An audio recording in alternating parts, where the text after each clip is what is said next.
Danes vam bi rada prikazala uporabo kviza Sokrativ. Sama ga uporabljam sedaj nekaj časa in mi je všeč, ker mi v bistvu zelo na enostaven način omogoča, da preverim zelo na hitro znanje učencev. Pri tem pa učenci ne rabijo nobenih mailov, nikamor se ne rabijo prijaviti, enostavno samo vstopijo v sobo, ki jim jo določim jaz. Kako deluje? Najboljše je uporabljati Google Chrome, da se tudi ostale, vendar je malo problemov pri zapisovanju matematičnih simbolov. Socrative vpišemo, potem se nam ponudi student login, to bojo uporabili kasneje učenci. Mi vstopimo kot učitelji ali pa gremo v Sokrativ Home in potem izberemo, da vstopamo in povemo, da bomo to naredili kot učitelji. Ker učitelj je tisti, ki ima možnost sestavljanja, medtem ko študentje imajo samo možnost reševanja. Tukaj imamo več sob, pa si bomo vsako od njih pogledali. Najprej gremo na quizzes, damo create now, ga imenujemo, potem postavljamo tukaj vprašanja, lahko so možnost več izbire, resnično, napačno ali pa kratki odgovori. Če izberem tega, ne vem, kako se imenuje piramida na sliki. Zdaj sliko lahko dodam. Pomembno je tukaj, da imam sliko shranjeno na svojem računalniku kot sliko, ker pa jaz večino slik najdem iz interneta. Grem enostavno na internet, dobim 4-strano piramido, rečem, katera mi je všeč, tale mi je všeč. In jo poskušam preslikati. Ampak zdaj dam ne kopiraj, ker kot kopijo ne bom mogla vstaviti, ampak jo dam kot shrani sliko kot.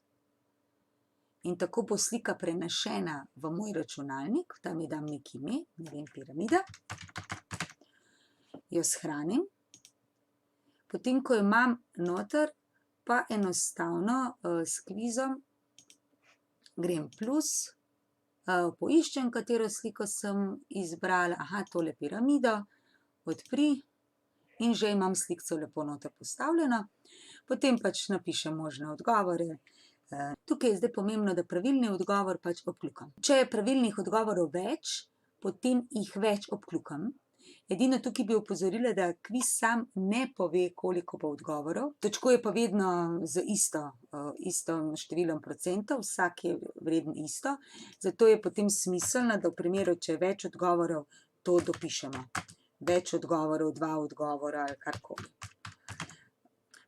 Drugače ugotavljam, da je stvar za učence pretežka, ker enostavno niso pozorni, ko najdejo en odgovor, se jim zdi to zadosti. Recimo, da hočem napisati, kod alfa je toliko pa toliko, zdaj znaka alfa seveda nimam tukaj noter.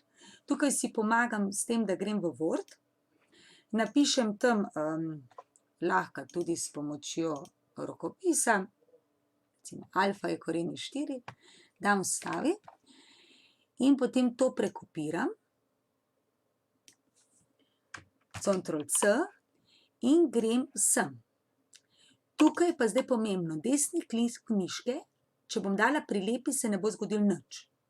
Moram dati prilepi kot navadno besedilo, v tem primeru pa mi potem to napiše. Zdaj koren je sicer malo pomanjkljiv, ampak učenci s tem nimajo problema. Če tudi takšnega napišem, vejo, kaj morajo delati. Lahko bi pa dala tudi Ctrl+Shift, pa pa se isto zgodi potem zraven noter. Potem označim, ne vem, true in tako naprej.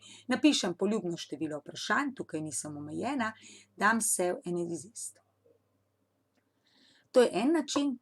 Drug način za kviz je pa, da ga v bistvu tudi dobim iz kod drugod, import. Tukaj pa sam izberem, katerega učitelja bi vzela in lahko njegov kviz vzamem kot svojega. Tudi ko jaz enkrat kviz sestavim, recimo matematika 8 množica števil je sestavljena, je to tukajle, imam jaz tukaj povezavo in enostavno dam copy in potem jo lahko delim s komorkoli drugim. Se pravi, jaz lahko drugemu učitelju komot pošljem kviz, ki sem ga jaz naredila in on potem ta kviz uporablja v svoji učilnici. Je pa zelo pomembno, da sama kontroliram, ali sem naredila kakšen pravilni odgovor ali ne, ker sam kviz mi tega ne bo opozoril, da me ne bi naprej izpustil ali pa kaj takšnega. No, ko imam enkrat to narejeno, je čas, da kviz delim z učenci. Jaz uporabljam kar kviz kot kviz. tukaj please, would you like to stop the correct activity? Kaj to pomeni? Jaz imam trenutno, ne vem, kviz za fiziko. Sem ga dala nekomu za reševati. Naenkrat lahko dam en kviz, zato rečem ja, bom preklinila s tistim in izberem. Zdaj bi jaz delala matematiko 8, želim, da bojo učenci to reševali. Dam, tukaj lahko tudi nastavim, kaj želim, da učenci vidijo, oziroma kako je z vprašanji. Jaz dam ponavadi Open Navigation, vedno zahtevam ime, zato da vem, kdo je to reševal. Dovolim, da meša vprašanja, odgovore, pa naj jim pokaže končne točke, ne pa vmes, Tako dam start. In v tistem trenutku se meni pojavi takšna tabelica. In zdaj, dokler imam jaz ta kviz odprt, v lunch, toliko časa se pač lahko drugi to rešujejo. Zdaj, kaj naredim učencem?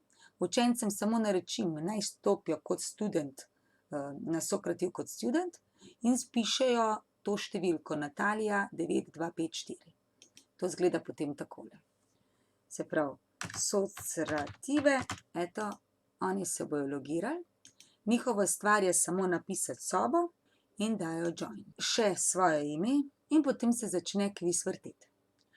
Učenci to rešujejo, ne vem, kaj je to, kaj je prikazano, unija dveh množic, in grejo na naslednje vprašanje. Označi iracionalni števili, tukaj seveda sta dve, jih označimo. Potem, ko pride on do konca, napiše finish quiz, ampak že sočasno tem, recimo, da še ni finish vključil, jaz lahko pri sebi že gledam, kaj je on reševal.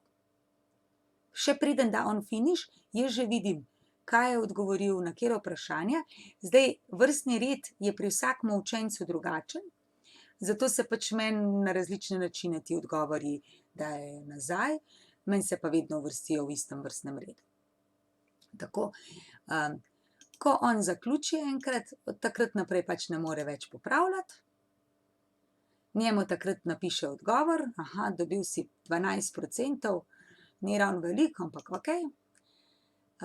In tako se potem javijo še ostali učenci in jaz dobim vedno po tabelico, kjer se je pač zapisano, koliko je kdo kaj rešil. Če se potem dobimo na uri nadaljavo in skupaj pregledujemo, pa ne želim, da bi vsi vedeli, kdo je kaj reševal, lahko dam, da ne kaže imena.